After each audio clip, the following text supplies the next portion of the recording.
Bismillahirrahmanirrahim. Assalamu alaikum wa rahmatullahi wa barakatuh.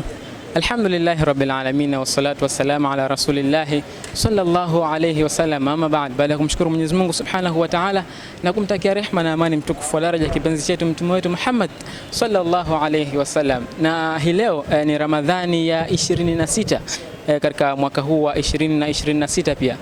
Miongoni mwa vitu nadra ama adimu kuona kwamba tunahudhuriwa na watu wengi ambao kutoka sehemu mbalimbali katika vikao hivi ambavyo anaswaliwa Mtume Muhammad na anatajwa Mwenyezi Mungu Subhanahu wa Ta'ala. Na pembeni yangu hii leo walillahi alhamdu niko na mzee wangu si mgeni katika macho yako, mzee Mangungu, na atatuambia moja mbili tatu kuhusiana mengi ambayo huwa anajifunza kutokana na darasa hili. Asalamu alaykum. Wa alaykum salaam. Mzee wangu, kwanza nikupongeze kwa sababu vijana sisi kama sisi tumekuwa ni nadra sana kuonekana katika vikao hivi kutokana na shughuli nyingi, lakini wewe umeamua kutoa muda wako kwa ajili ya kuja kukaa darasani na kusikiliza na kupata elimu. Nikupongeze kwanza katika hilo. Nashukuru, alhamdulillah. Je, kwa upande wako wewe umejifunza kitu gani katika kukaa katika vikao kama hivi vya kheri ambavyo anatajwa Mwenyezi Mungu na anaswaliwa Mtume Muhammad sallallahu alaihi wasallam? Kwanza tushukuru kwa maana ya kwamba inapotokea fursa ya namna hii ni muhimu sana kwa kila mmoja kuweza kupata fursa aidha ya kushiriki moja kwa moja kuhudhuria darsa au kupitia vyombo vya kimawasiliano kama mnavyofanya ninyi. Niwapongeze kwa kazi nzuri na kubwa mnayoifanya, kwa sababu hili mnalolifanya leo litaendelea kuwa ni historia. Shida kubwa tulionayo hivi sasa ni kweli tumejiweka sana katika hali ya kukimbizana na mambo na majukumu nje ya kuhudhuria darsa kama ilivyokuwa katika enzi hizo za zamani ambapo wazee wetu walikuwa wakiishi. Kwa hiyo na mimi natumia nafasi hii kwamba pale ambapo panakuwa na darsa na shiriki aidha kujifunza yale ambayo sikupata fursa ya kujifunza, lakini pia kukumbushwa yale ambayo nilishajifunza huko awali, kwa sababu jambo kubwa na la msingi sana katika elimu hakuna mwisho. Leo unaweza ukajifunza moja, kesho ukaja ukajifunza na jingine, na hii inatuongezea sana maarifa.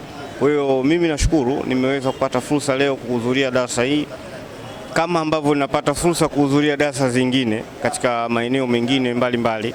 Kwa hiyo huwa natenga muda pale ambapo ninakuwa na wasa na jitahidi kushiriki kuweza kupata elimu na pia kutoa mchango wetu wa kimaarifa na kielimu kwa wenzetu ambao Mungu hakuwajalia kupata kwa wakati uliopita. Naam, mzee wangu ni miongoni mwa watu ambao wamebahatika kukaa katika darasa la Sheikh wetu wa mkoa wa Dar es Salaam, Sheikh Walid bin Al-Had. Bila kupoteza muda, ni nini wito wako kwa vijana ambao hasa huwa tunapotea katika vikao kama hivi, hatuonekani kwa wingi katika vikao kama hivi? Nini wito wako hasa kwa vijana wenzangu kama mimi ambao huwa tuonekane katika vikao hivi? Muhimu sana ili uweze kuitumikia dini yako ipasavyo. La kwanza muhimu na kubwa zaidi kuliko yote ni kuielewa hiyo dini yenyewe, ili usiwe mtumwa, kwa sababu mwingine anaweza kaona kwamba kuitumikia dini ni ngumu kwa sababu hana uelewa nayo, lakini kama ukishiriki darsa ndio unaweza kuelewa hasa nini maana ya mimi kuwa Muislamu, nini ambacho kina wajibu na wewe na nini ambacho si wajibu kwako, nini ambalo limeelekezwa kwa mujibu wa mafundisho ya mtume wetu Muhammad sallallahu alaihi wasallam na kwa mujibu wa Qur'ani yenyewe. Sasa hivyo ni vitu ambavyo huwezi kuvipata ukajifunza wewe mwenyewe, lazima upate mtu ambaye anafahamu ujifunze. Na kama kweli una nia ya dhati kuzingatia Uislamu, lazima ujifunze. Uislamu haujakubali ujinga. Uislamu ni fundisho. Hata asili ya hiyo dini yenyewe ilivyokuwa inateremka kwa mtume wetu Muhammad sallallahu alaihi wasallam, alilazimishwa kusoma, na aya ya kwanza kabisa imesema soma. Kwa hiyo lazima usome, na kusoma kuko kwa njia nyingi. Nenda kwenye darasa, pitia kwenye vitabu, shiriki kwa watu ambao wanafahamu, jifunze kwa wanaofanya wengine wanaojua, na wengine ambayo yanahusu wema katika maisha ya mwanadamu.